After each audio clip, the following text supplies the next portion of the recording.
Hiya guys, SpectreGaming here. This is an instructional video, more for newer players. Veteran players, at least, I should hope they know what they're doing.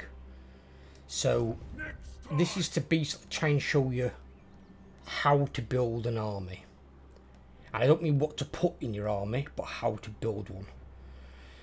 As you get up the difficulties, they've changed it a little bit to make more units viable in Warhammer 3 than in Warhammer 2, but some units just won't work in the higher difficulties, especially very hard and legendary.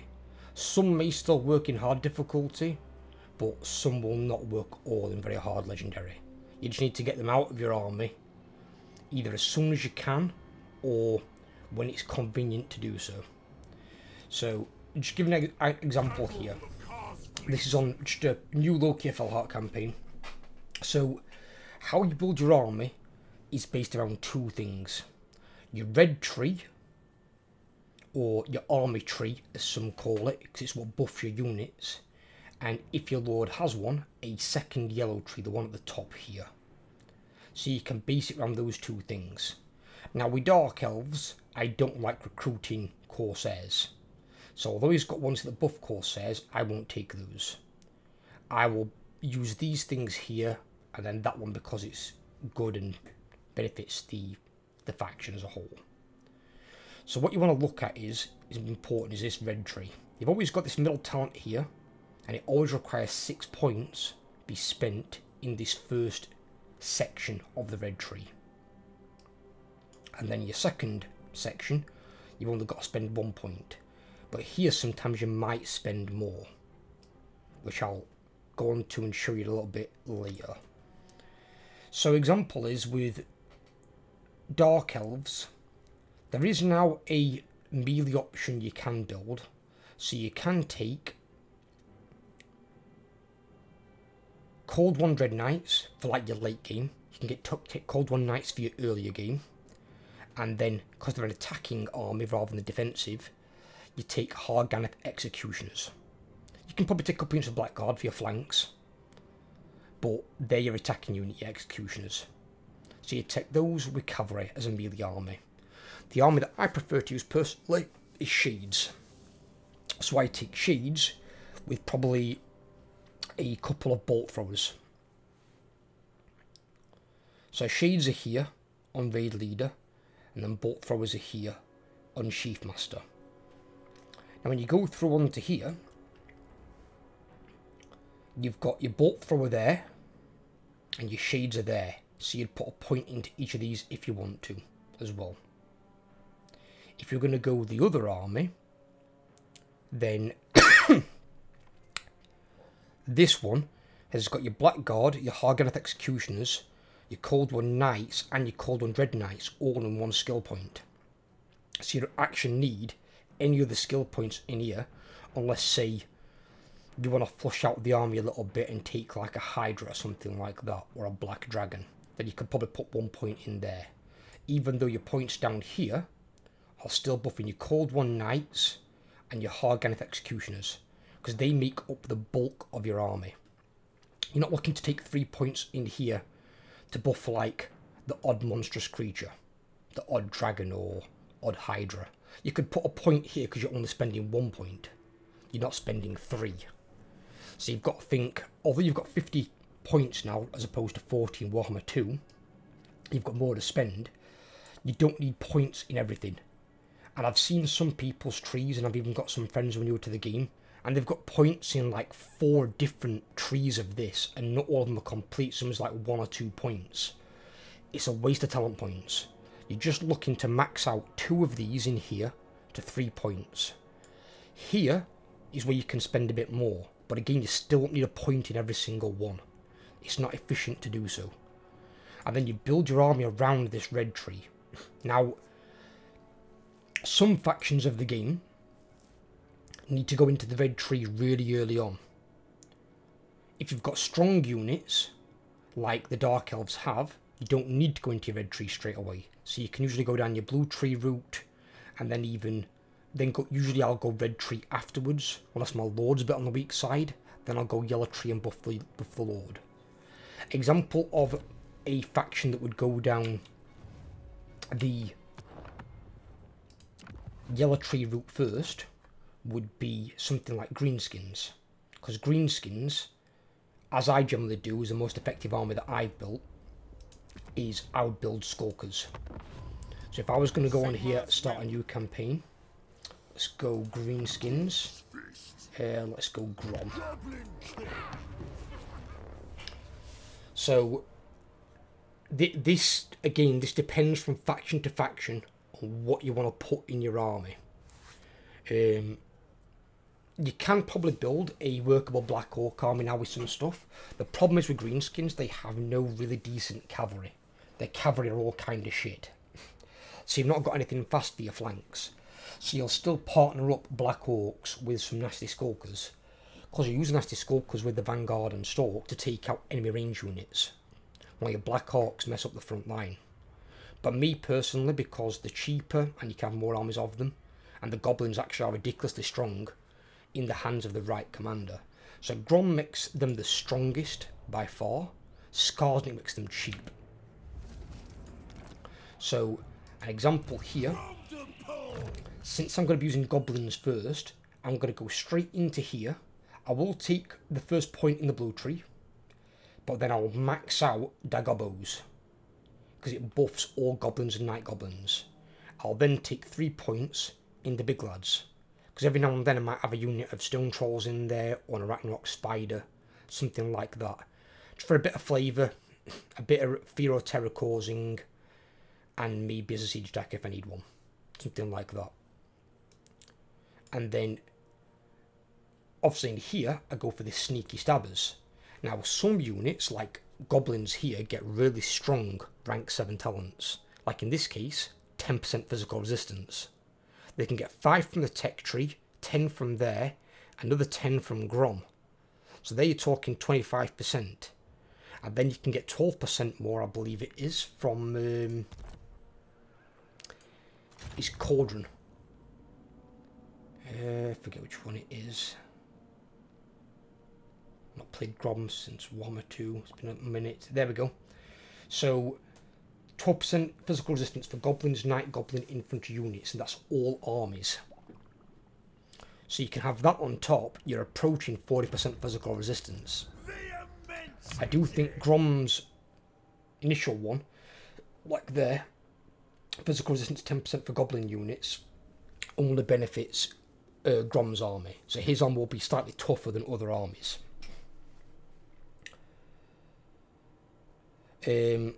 Obviously he has got a yellow tree here. That one's good because it benefits more leadership for goblins, which is goblins' biggest weakness is they're quite cowardly, same as trolls. They do break quite easily. One way you can avoid them breaking as a player is if you're playing Skarsnik and you get Karakate Peaks. There's a building in there that gives you goblins like another 40 leadership. So they'll be close to like 100 leadership. So there they're not breaking. This is a good one. Same there. For example, this one here, it only benefits chariots and pump wagon units. I personally don't take any in my armies. Got no need for them. So I'd never put a point into this. This one's a general one, and then that one buffs Grom himself. You've got ones here like Goblin Tide. Most will have that, or a variant of it. Like Skarsnik hasn't quite got that one. It does give the melee attack, but it gives something else. It doesn't give armour. And it's another buff that will benefit your entire army. So some will have odd ones around, but because goblins are quite weak, you need to go into your red tree first. Then you'd go into your blue tree or yellow tree. Usually you'd go your blue tree to try and make units a bit cheaper. And then you've got things like casual replenishment plus 30% for this lord's army. Some of the races that isn't working correctly because it's only for this lord, which is stupid because your lord generally doesn't take a whole lot of damage, but your army can do, especially when using low armoured skulkers. But you can make skulkers particularly nasty. So you already start with troll meat, which is generation for goblins. You've obviously got access to the physical resistance there.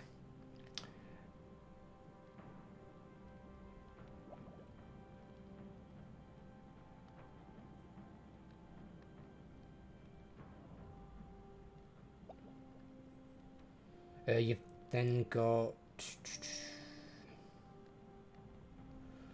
spiky skin, but I'm not sure if you can take that at the same time as physical resistance because they're on the same thing. But that is +8 melee defense for all goblin units, which is not bad.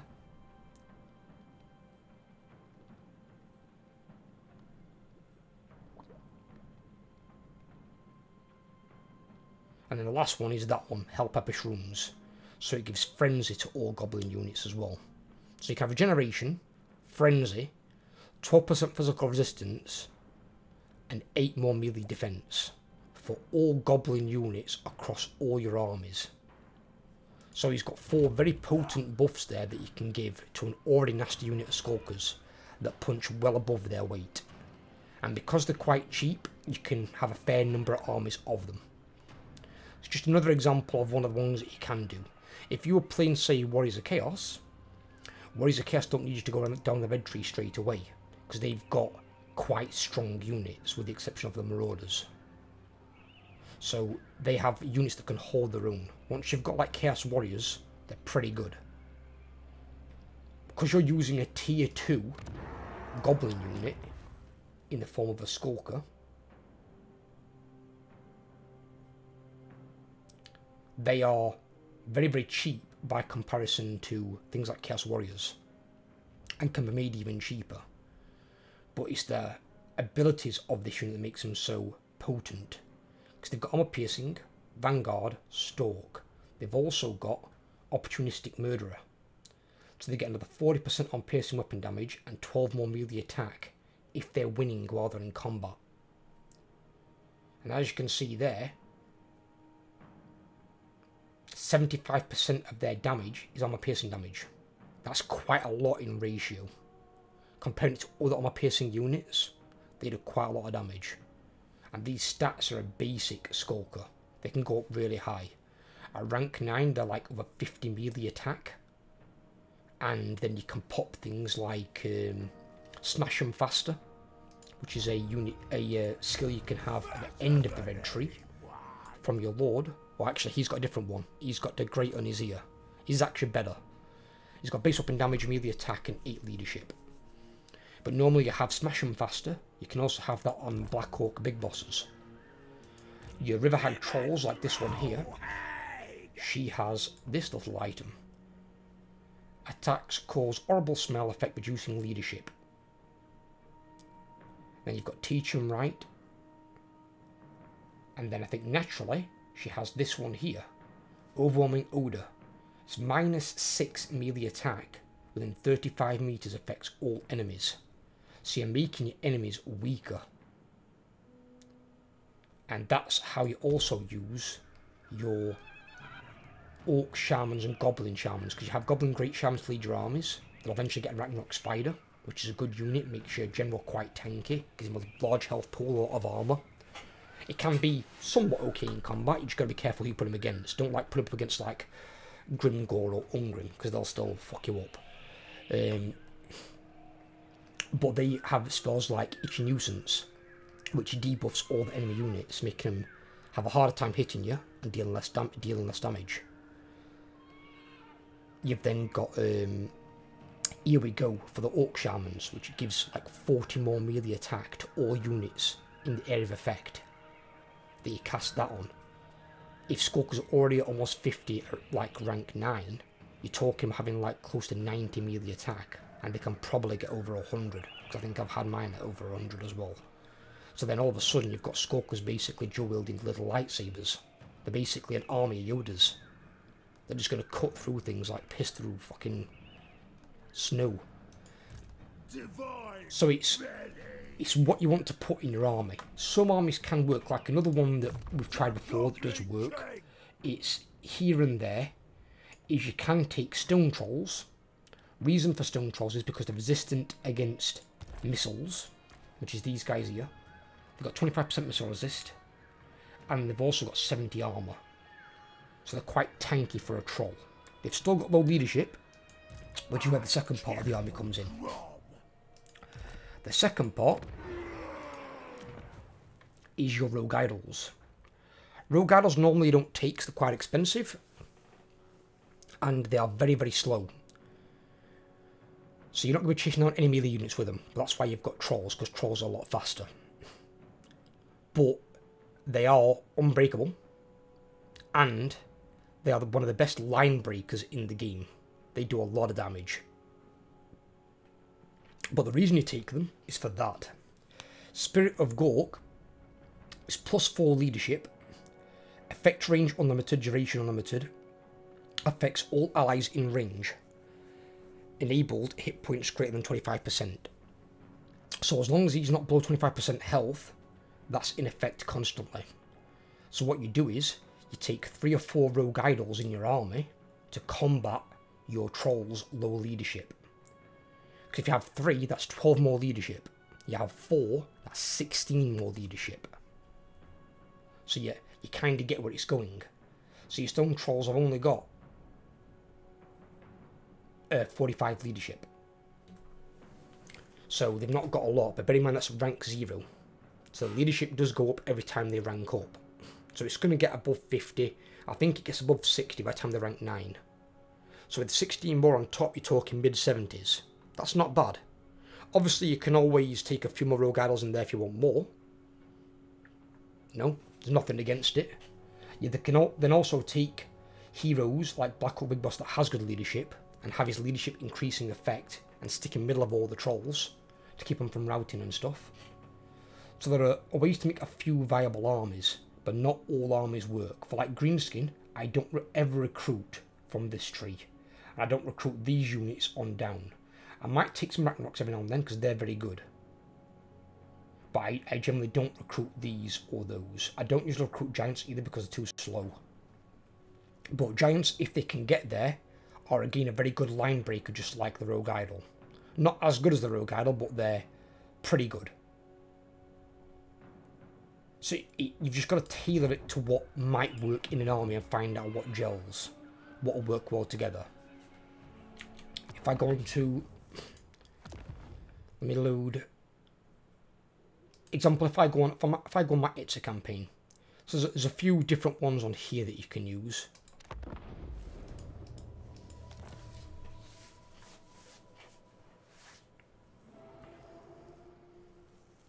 But again, one thing I don't really recruit on here is Skinks. I don't like Skinks. You might take Skinks as Oxyotl, but I don't play Oxyotl, so I don't like him. I'm not a fan of Oxyotl, I'm not a fan of Tic-Tac-Toe. I might consider Tehennowin. Tehennowin is not bad. But it's up to you what you want to build. I do tailor towards the Sauruses and Slans. So I'll usually go Mazdamundi, Gorok, or Krokgar. I would go Nikai, but I'm waiting for them to Lisbon to get the full rework and hoping they'll change Nikai fundamentally from the ground up. So it'll either become a Settle faction or a pure Horde faction. And I'm hoping they go the way of Settle. Settle and just put him somewhere like he is in the campaign. So this is like my second army here. So I'm going to switch out these 2 Sauruses for Temple Guard. I've got a load of normal Sauruses. Sauruses are pretty good, they can work all the way into the late game. I've got 8 Horned Ones. I've got a Croxigore unit just for Siege Tacker. But once these guys are mounted on the monstrous mounts, I won't need that anymore. So I'll take another unit of Sauruses. Sauruses aren't as good as some other frontline troops like Chaos Warriors Chosen, Bloodletters. They will all beat you up sort of thing in like a one-on-one trade. But that's where you've got these to come around the flanks. These will do their weight in gold. But then you've also got your Slan. And I always take Slans of Fire. The only time I won't take a Slan of Fire is if I'm going for like a single entity army, which I don't use because they're Doom stacks. And then I would go with Life Magic instead. But you've got Burning Head. You've got Piercing Bolts of Burning. And all bombardment spells have been buffed. And then you've got your Vortex Spell. Most of these have been nerfed by damage in some cases. But you won't use this in the open battlefield. You generally use that only in sieges. Or if the enemy's like milling around on the other side of the battlefield and they're clumped up, you can go and drop one in the middle. Then that's how you might use that. But I definitely use the Slan for my leaders in this as opposed to a melee guy. Because the Scar Veterans are almost as good as the Lords in some cases, and they can have the same mount. So I will take him for that. The Skink Chiefs I would like to normally have as a scout, where I've got to have Skink Priests, but purely for the reason I need these in, because they've got replenishment. Replenishment is really, really important to any melee armies, because you're always going to take damage.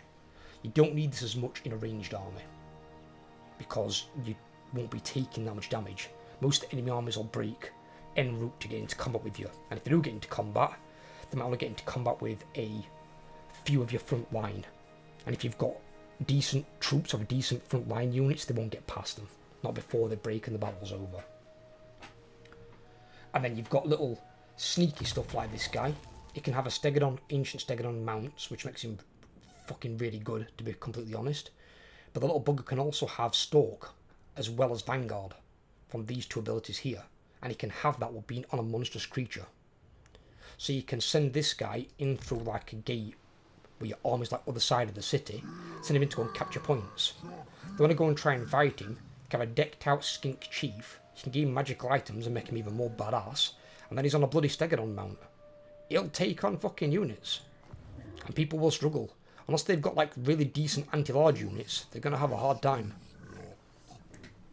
So it's what you want to put in your army. And if you look at the options on here, like Croxigores and Sick Croxigores are good units. You can use them. They're even better now they haven't got Rampage anymore. They've got Primal Instincts. Much, much better. And they don't suffer from this problem as trolls. They've got high leadership. They don't regenerate, but they are very strong units. I don't worry about Skinks, apart from the Skink Chief. You have them in there if you're building all melee. I don't really care about most of these units. Ripodactyls can be okay. They're good at taking out enemy range units. And then the Quattle can be quite good because of the bloody bound spell thing that it's got. The Lesser Chain Lightning. They can be a bit of a nuisance. You've got a host of monstrous creatures. You've got Feral Dread Saurian. Just the normal Dread Saurian. You've got a few different options on them.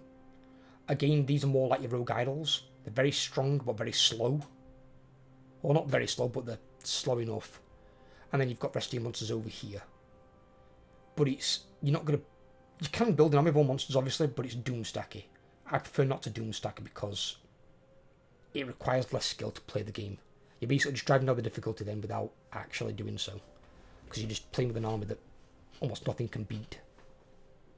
So your Sauruses are your front line. You can take Temple Guard in there. Temple Guard are not a bad unit. But being that they were halberds, more of a defensive unit than offensive. But they do have armor piercing. So they can go both ways.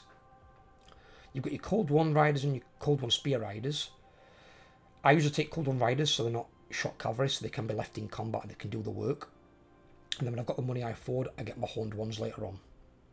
You do the same with like Dark Elves with their Cold One Dread Knights. You'd upgrade to those when you can afford them later on. They're just like a better version. And it's, again, I haven't had to go down on this one because my Sauruses are pretty good. It's what you want to put on your red tree, how you want to work your red tree. Like one of the red trees that I will take more points on this side will be for Undead. So if I go on to Undead campaign, show you what I mean here. Because the Undead now are a lot more viable in both auto-resolve and battle compared to what they were in Warhammer 2. I am ready. So if I go on to Mr. Kemler,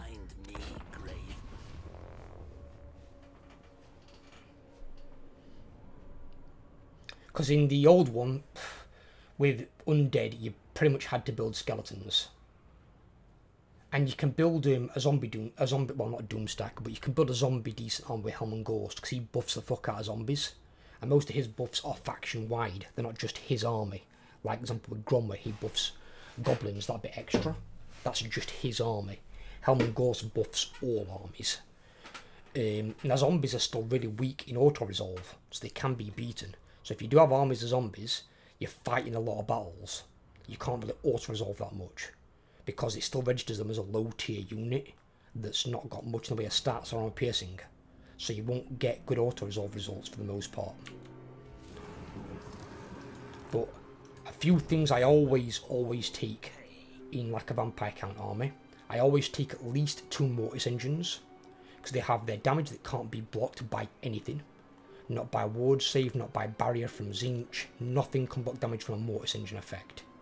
So it's just always going through and ticking. And the longer they're in combat, the higher that goes. The other one is you want a Necromancer hero with an Unholy Lodestone Cart mount. You only want one of those in an army because their healing effect doesn't stack, where Mortis engines does. So there's no point taking more than one. More than one is a waste. And you just send those in with your front line, and they'll bolster your front line and keep your front line alive and help break apart the enemies. In terms of Kemmler himself, well, you've got Horrible Generation here for Karn Wraiths and Hex Wraiths.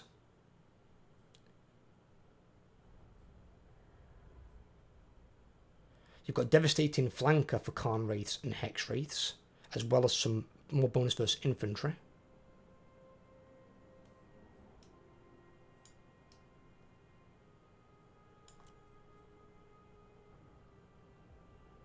Healing cap increase. With Dead Raise again chance. But here with these armies, again, undead are okay, but they can be somewhat flimsy. Like your Karn Wraiths and your Hex Wraiths you build your armor around have got no armor. 0 armor. Now they're also not very cheap. All their damage, their full damage is armor piercing, basically making them really dangerous to anything that's armored. They've got 55% physical. Not as much as what they used to have, but they are better. They've had some of the stats bumped up.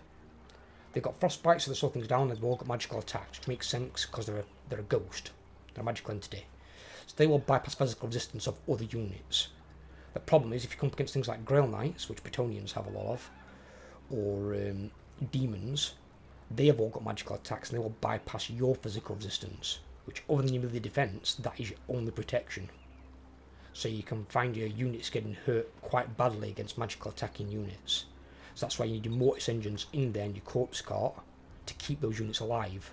Horrible Generation as well from Kemmler will also help to, you know, heal the troops, keep them going longer than otherwise would.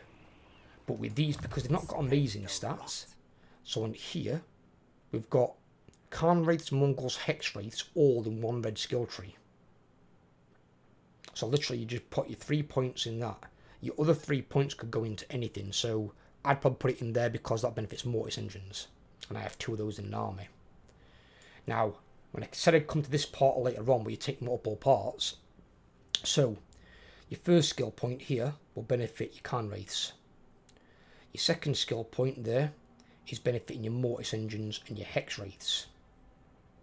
But the third one, Deadly Power, benefits Mongols. Because it's worth taking some Mongols in your army because they can benefit from some of the same technologies as your Wraiths down here.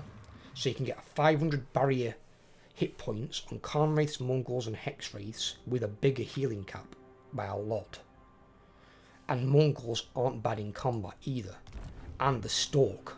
So they're also good if need be for sneaking around the enemy flanks and taking shit out.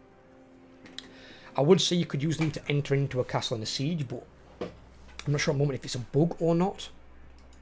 But when Mongols attack a gate, they are revealed from their stalk. So the enemy units will start sending units back to basically defend against those units. So at the moment that doesn't work right. At least not as it should anyway. But your Mongols are there. And also it's not a bad thing having some monstrous infantry in with normal infantry. So you put those in to supplement your Karn Wraiths. And they've at least got some armour and then a bit more tankiness to them. So if you do come against like magical attacking units, they won't be as effective against Mongols, where they will be against your Karn Wraiths and Hex Wraiths. So a bit of something else in there is not bad. If you do want a sneaky beaky unit to go in there and try and capture points, just take a unit of like regular ghouls, because they've got Vanguard and Stalk as well. And they can just go in there, capture some points, and if they die, you know, it's not end of fucking world. And even then, you've got Dead Rise again. And last night, I had an army where I wiped out a Vampire Count army as part of the endgame crisis. Every single fucking unit came back. Every one. All 20 units, including the Lord, came back. I had to kill the army. Well, I'd killed it twice already. I would have been having to kill it a third time if the next turn would have gone through. But I didn't need to, luckily. I didn't need to in that particular case. But your Mongols as well. 70 armor piercing. They've got 20 bonus versus infantry, so they'll have 120 damage against infantry. Not the best melee defense. Melee attack's not bad. But again, these are at basic rank. These will get stronger. The leadership's a bit of a concern, because it's down there like close to that of a troll. But they are unbreakable. They've got to disintegrate. But this is why you keep them very close to your main line. So you've got your Necromancer on his Unholy Lodestone Corpse Guard. You've got 2 Mortis engines. They have those leadership beneficial effects and healing effects. So you have them there. And usually you'll have your general in your front line as well. You'll have him fighting around that area, so your front line holds. Sometimes you can send him off to the flanks, but what you're better off doing is always taking a vampire in your army, and you can put the vampire on one of those flying under Pegasus mounts, and they can always support your flanks if stuff starts to go a bit sketchy over there. But it's how you're building your army with certain units. You don't need a bit of everything, and it also makes it easier to construct your buildings. So like, if I'm going to go full-on wraiths in this campaign with Kemler, which I am, I go for this tree for the Hex Wraiths. I go this tree for the Khan Wraiths. I go this tree for the Mongols. So I don't actually even need the top tree, so I can build this if I want to in a town, because I don't care about getting Vargulfs. I've noticed as well that Vargulfs have got the same leadership as Mongols, but it gives Vargulfs poor leadership trait, where Mongols don't have it on there. It's quite weird. But I won't be recruiting Graveguard, so I don't need this building at all. I don't intend on recruiting White Kings or Black Knights, so I don't need this building. Now, later on I might build these ones, because they do give you some income, and its capacity for your heroes is the main thing. And then increased ranks when they're recruited in that province. So you do that for the capacity of the troops you do want. Necromancers go in my army, so the vampires. My Banshees are my scouts. But I have that building anyway. So it structures what you're building in your provinces, your settlements, and your towns and cities, as well as what you're putting into your army. You don't need every goddamn unit, and if you did want to try out a different type of army, say you want to take Graveguard Great Weapons and Black Knights, so you want to take those instead of Khan Wraiths and Hex Wraiths, you can do that, but then I'd probably build that in a different province. And then you don't have to build the Khan Wraith and Hex Wraith buildings. I mean, I'd probably still build that one for the capacity for the Banshee. Same with these two. But you wouldn't have to build the Khan Wraith building, because there's no capacity there for heroes. You don't need it. And if you don't want Mongols in there, you don't have to build a Mongol building either. So you can mix and match what buildings you want to build around what armies you want to build. And then it structures it for your end game. Although you're not getting those units straight away, it's better that you structure your province with what you want in your end game. And then the other thing is always, so a lot of people make this mistake, for the love of God, always build your growth buildings first. Just always.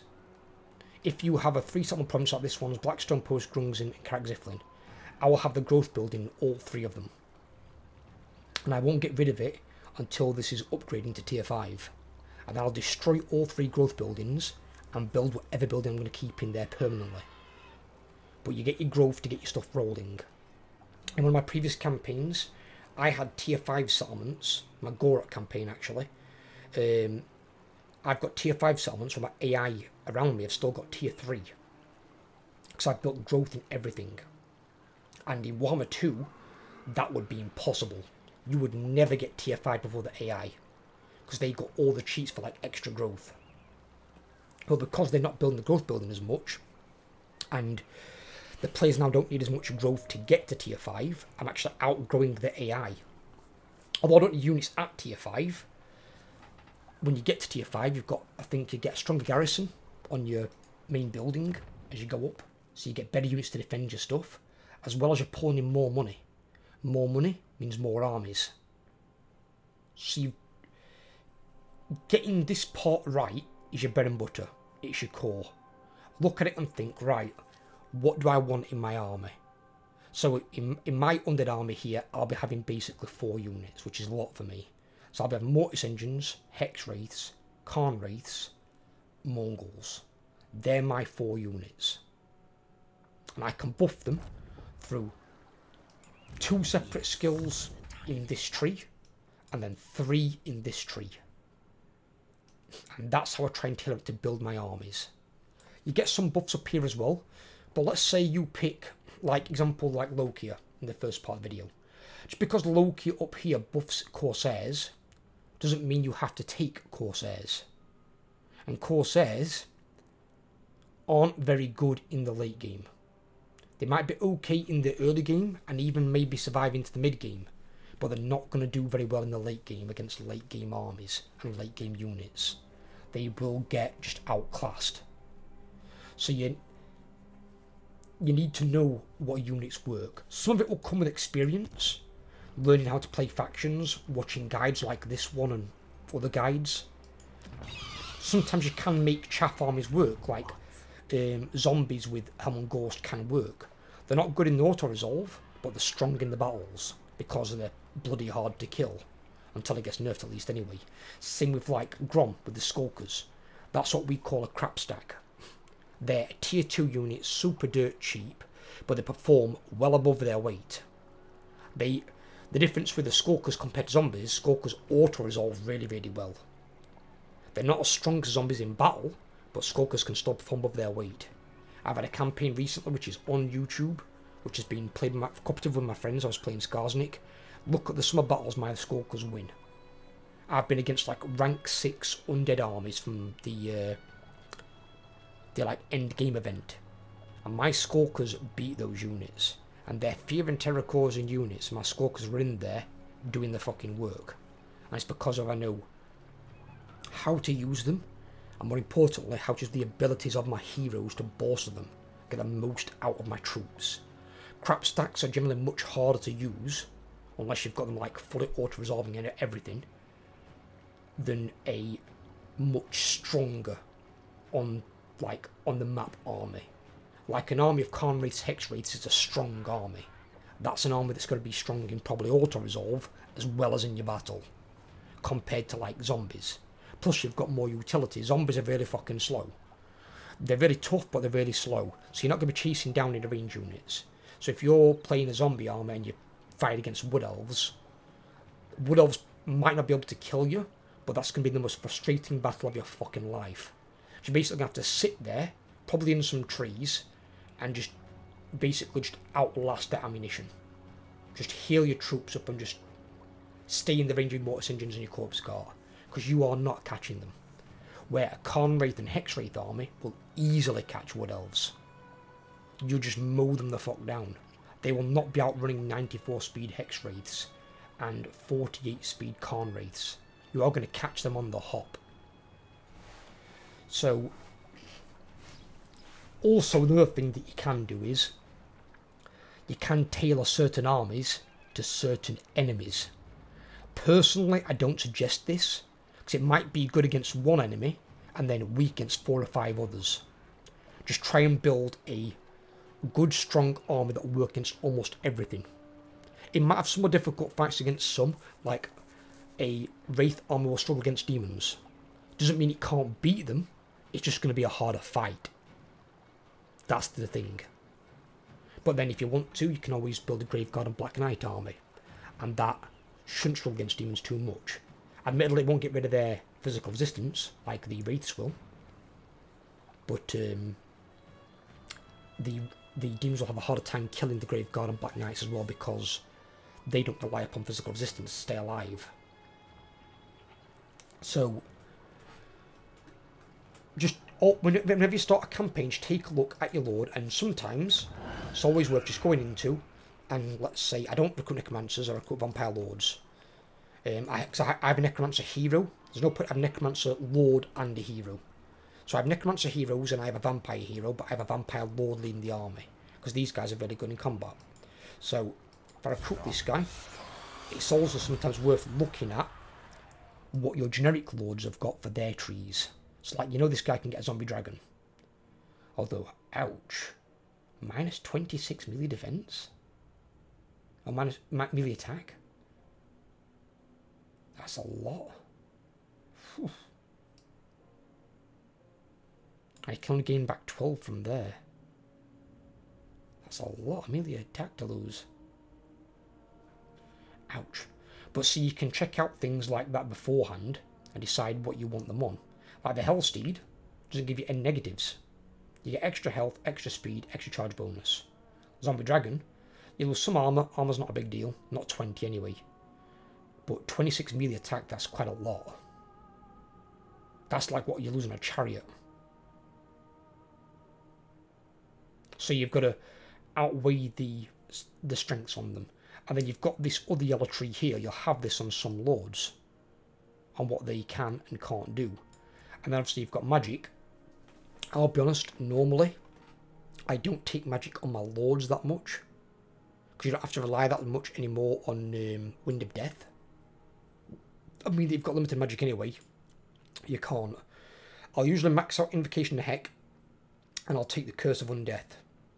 So whenever I'm casting a spell, it is healing my troops. But I'll usually max out this law on my Necromancer. So my Necromancer will be my primary spellcaster for that particular reason. And then it's just a matter of what units am I taking in my army. So you can have a look at it, tailor it, take it. But once you've put points into your red tree, don't deviate from that type of army. Because this is what makes your units dial up to 10. You've got your part 1 here, or your tier 1, as I like to call it. And then your tier 2 is here, which is when they make rank 7. If you've got any yellow tree traits, they're extras on top. Usually they're legendary lords that have those. But you have your tier 1 buffs and your tier 2. And it's worth noting what these are and how worth taking they are. But once you've got them, you want to keep those types of units in that particular army. You don't want to be taking this and then going, oh right, I'm going to take Graveguard, and you've got no buffs for your Graveguard. Or then what you've done is, let's say you've still got skill points you can spare, so you can buff your Graveguard, you've then wasted putting 3 points into your Mongols. And your Wraiths, your Khan Wraiths and Hex Wraiths. So don't go wasting your points willy-nilly on this. There's a lot of options, you don't need them all. You just need certain ones. And because that requires only 6, that's generally all you're going to be taking, is 6. You might take some more here, but these buff a lot more units because it's limited down to 4 skill choices. That isn't. So you need to get quite specific on what you're going to select in your armies. I hope this has answered some questions.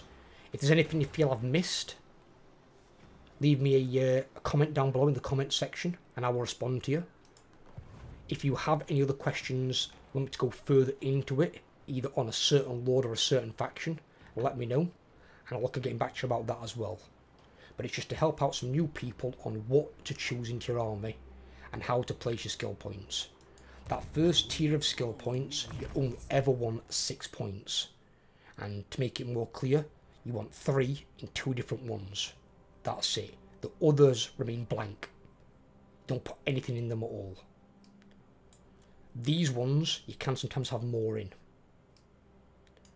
But apart from that, you put 3 in each one of the 2 that you're choosing. Don't put any more in there. Try and get all your other stuff that you might need first. If you've got 3 points spare at the end, say you're at 47 skill points out of 50, and there's another unit in your army that hasn't got its tier 1 buffs, then you can look at buffing that up if you want to. but do that last, not first. And sort your army out that way.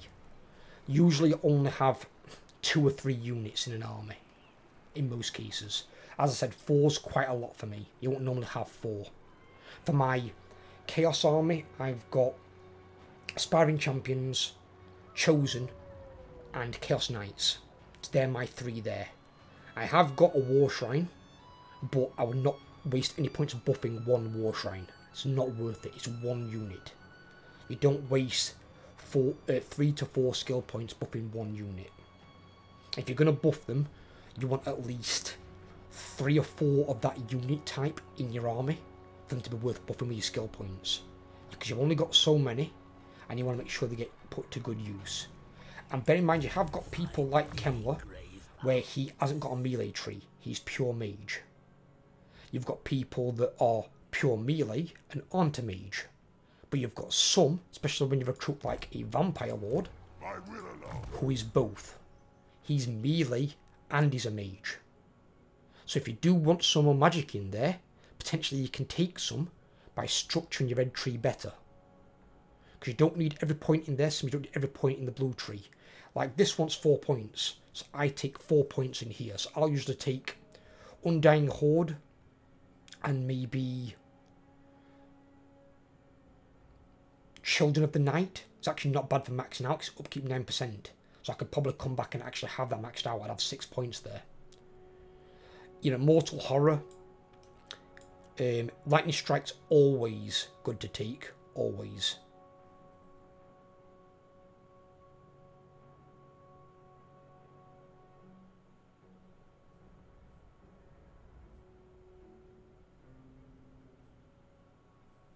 And then I'd probably just put 1 point into this.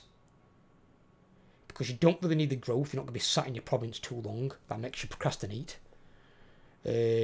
Attrition when under siege is, in local unregion, is very limited. I don't think it's worth having. The end one is if it's got campaign movement range or upkeep. This one has both. So upkeep minus 8%, campaign movement range 5%. It's worth it for just those 2 alone. But like the really good one here is these 2. So you've got replenishment, Dead Rise again, increased chance, but then also character experience gain in Lord's army, and then upkeep minus 9% as well. Usually the upkeep one is in this side. So like Greenskin, it's called Mob Boss, and they have it over here. But in this one, it's in the front. So I would actually put 6 points in here. Normally, I'd only take 4 just to get the middle one and go straight on to the next part of the tree. So it can change as well from faction to faction what the Lords give and offer.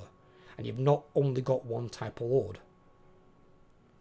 Most factions have got at least 2. Some have even got 3, 4 or 5.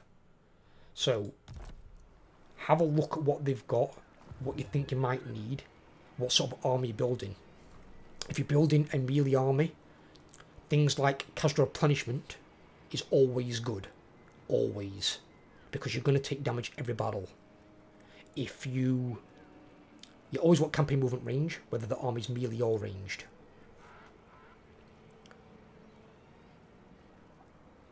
If the army's expensive, you want to look at upkeep reduction. I mean, it's good to take anyway, even on cheaper units, so you can take more stuff. But if you're building really cheap crap stacks like Skulkers, you haven't always got to take it. You can bypass it for something else. Or if you want to take it, you can take it right at the very end of the skill points of your Lord. You don't need to take it immediately. Where when you're building an expensive army, it might be better to take it sooner rather than later. So you can actually get your first full 20 stack army rolling. Because once you've got the first full army built, it can start ranking up all the correct troops. Because whenever you earn experience on units like these that you're not keeping, it's just wasted experience on units I'm not going to keep in my army. The Khan Wraith and the Hex Wraiths I'll keep. So that's good to have those in there. But, as it shows there, Hex Wraiths are 364 because I recruited this guy. Because they've got up the supply lines. These 222. They're not cheap. So upkeep reduction with these is very valuable. And then more into your ranged armies. Good things for ranged armies. Caster Replenishment is a thing you can take. You may take some damage from time to time, but you won't need it all the time, and certainly not as much as a melee armor will. But things like extra ammo is really good for ranged armies. Anything that increases the ammunition of the units you are using. Because the more ammo they've got, the longer they can stay in the fight. And that's why generally your ranged armies will only fight one army at a time. So they've got even more use of Lightning Strike. And Lightning Strike doesn't affect ranged armies negatively the way it does melee armies. Because you'll both take the leadership modifier, so you can break a bit faster by being very tired. But your damage isn't reduced by a ranged unit. So artillery and ranged units, they do their full damage throughout the entire course of a battle. Where melee units only do their full damage when they're fresh. So that's why perfect vigour melee units are very dangerous. Because they do their full damage the entire time the battle's going on. So that's like unlimited ammo for a melee unit. But most melee units don't have perfect vigour or even access to it. So they will tire, and as they tire, they'll do less damage gradually throughout the battle. Until they get down to like very tired and then exhausted. And exhausted is their like weakest point, their lowest damage. Where archers can be exhausted and are still doing full damage. There's nothing stopping you because the weapon's doing the damage, not the person running at you, hitting you with an axe or a sword or whatever. Physically exerting themselves, especially not if it's like a gun. A gun spring-loaded is all for the user. Same as a crossbow. Bows technically would be, but I suppose they put them all into the same tree where the bows aren't affected by it, they just do full damage. So you can tailor your two types of armies differently. One last bit of advice is, try not to mix and match. And by that I mean, don't try and make your army half ranged and half melee, because it will not fucking work. Admittedly, you have got the skill points in here where you could go, alright, I'll put 3 points into these melee units and I'll put 3 points into these range units and then give them the rank 7 traits up here and maybe a third one for maybe some artillery. So that's got a rank 7 trait as well. Because usually rank 7 up here, I usually get artillery like more damage or ammo, which is always good to take. The problem is that having half a melee army and half a ranged army is neither there or there. You don't want to focus on both. It must be one or the other. And if you're also going to be taking like fast units like cavalry want to get in and take the flanks. They can't do that if your range units are shooting them, potentially hitting your own troops, and especially not with artillery, because you're going to kill your own guys. So you're either looking to stand still behind some sort of shield wall, but you won't take many of those units. You'll only take 4, maybe 5, at most in an army. The rest of your army is going to be ranged, so you're buffing your ranged army. Your melee units aren't going to win you a battle. They're just there to temporarily each battle protect your range units. So if you come out the battle and your melee units have been injured, that's fine. Even if you lose a unit, it's not bad. You want to keep your range units alive. Where with a melee army, looking to try and keep as many of your guys alive as you can, if not all of them. But you've got to hit the enemy hard and you've got to hit them fast. So you need something on the flanks or in the air that can get to those range units and kill them and shut them down while your front line meets his and tries to break through. That's what you're looking at. Tailor your armies that way and you'll find out pretty much whatever you play, you'll succeed. The only exception to that rule at the moment is Tomb Kings. And that's because Tomb Kings, well, Tomb Kings and Vampire Coast. Vampire Coast might be better now, and probably will be better again when they get the rework. But Vampire Coast in Warhammer 2 were atrocious. They were terrible. You could build Doom stacks of Necrophects Colossuses, and they would get taken apart by High Elves. And this was just a High Elf mixed army made by the AI. They couldn't compete. Their units look good on paper, and they perform like shit. And the same for Tomb Kings. Tomb Kings can work, but Tomb Kings are even more specific. Tomb Kings take like one unit type in an army. So you might have a Lord who will take one army of Tomb Guard. Another Lord will take one army of Tomb Scorpions. Another Lord will take an army of Hierotitans. And you'll basically just have one unit in the army maybe a couple of heroes, but it'll all be that one unit. But then what you'll do is you'll use 2 armies together as a pair. So your Tomb Guard will go alongside something else like Ushabti or something like that. So you'll have 2 armies working in tandem, and you send them round in pairs, and that's how they have their strength. But they are the only exception to the rule where they don't have that. But again, their units can look good on paper, they don't perform that well. So you really have to play the Tomb Kings hard in order to win with them. They're not the easiest faction to play. There are much easier factions to start off learning the game. And actually what I'll do is with that, I will address something beforehand, because since this is for new players.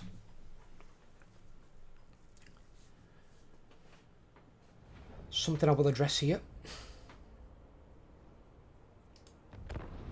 Sigmar's will. Right. It's got this mark on here. Recommended for first campaign. Right? Of the 3 it's recommending, I disagree with 2. Grand Cathay, do not play for your first campaign. The yin and yang system is a pain in the arse. It's a bit too much to deal with as a brand spanking new player. So do not do it. Empire, they have good average units across the board. Not bad. Normally I would agree with this to a degree. They're not that strong as like High Elves are. But the problem is with Empire, at the moment they've got quite a rough start. Because you've got Warhammer 2 mechanics not gelling with Warhammer 3 mechanics. And you've got Festus from Warriors of Chaos right in the heart of the Empire, tearing your shit up. Alongside Vlad von Karstein doing the same thing further to the south. So you've got 2 very big problems in the Empire, and every Let's Count that dies negatively affects your Empire, or every capital city that gets lost negatively affects your Empire.